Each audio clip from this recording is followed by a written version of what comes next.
fala aí, eu sou a Aline do Responde Aí.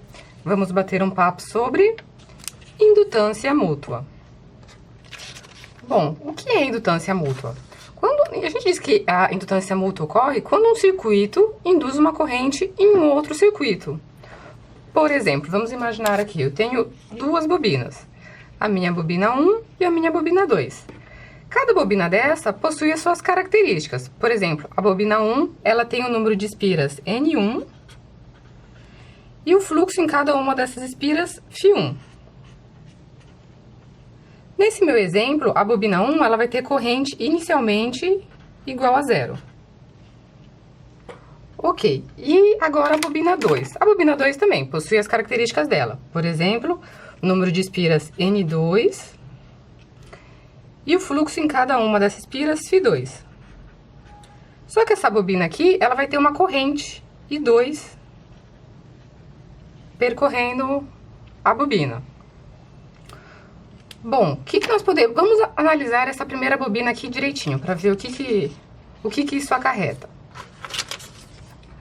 Bom, se eu tenho a minha bobina aqui, eu tenho que... A gente já viu nas aulas de indutância que o fluxo, nesse circuito, o fluxo da bobina 1 é igual ao número de espiras dessa bobina, vezes o fluxo de cada uma dessas espiras.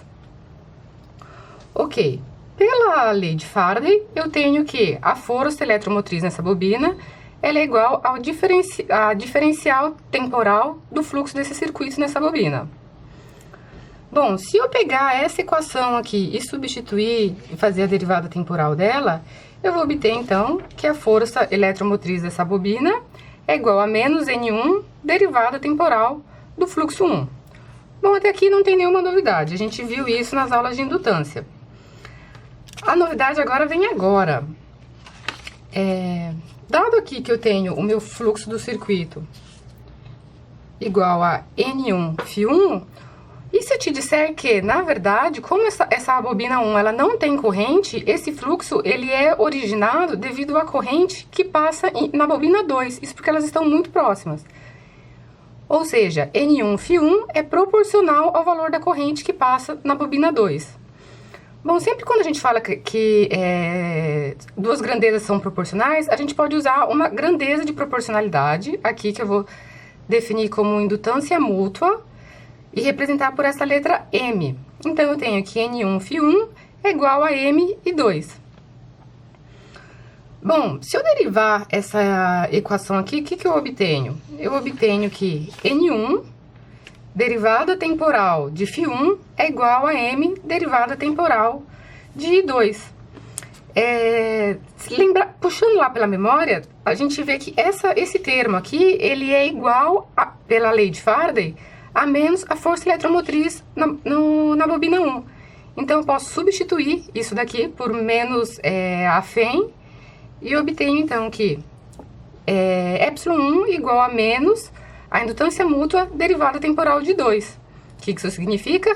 Que a variação da corrente na bobina 2 está gerando uma φ na minha bobina 1. Bom, agora que o negócio começa a ficar muito louco. Por quê?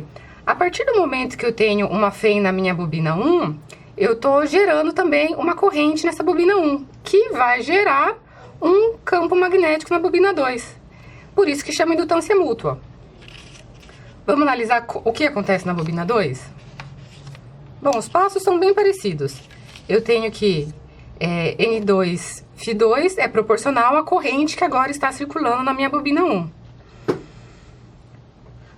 Como é proporcional, eu posso, então, utilizar essa constante de proporcionalidade que eu denominei indutância.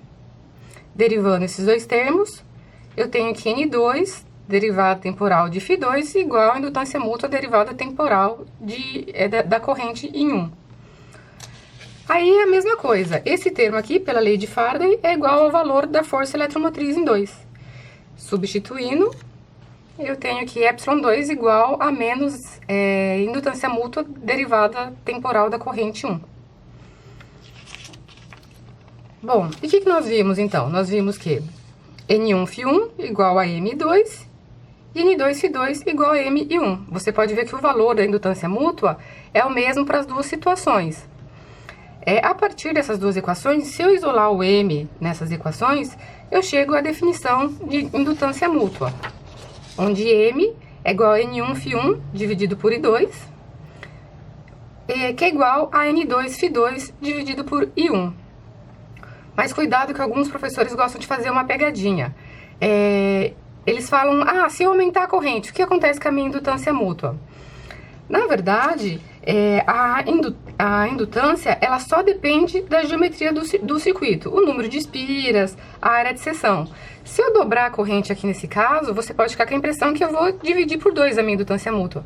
Mas na verdade não, porque se eu dobrar essa corrente, eu vou estar variando também o fluxo na bobina 1. Um vai compensar o outro. Então sempre lembrar, a indutância, ela só depende da geometria do circuito. E aí, pessoal, esse vídeo te ajudou? Responde aí!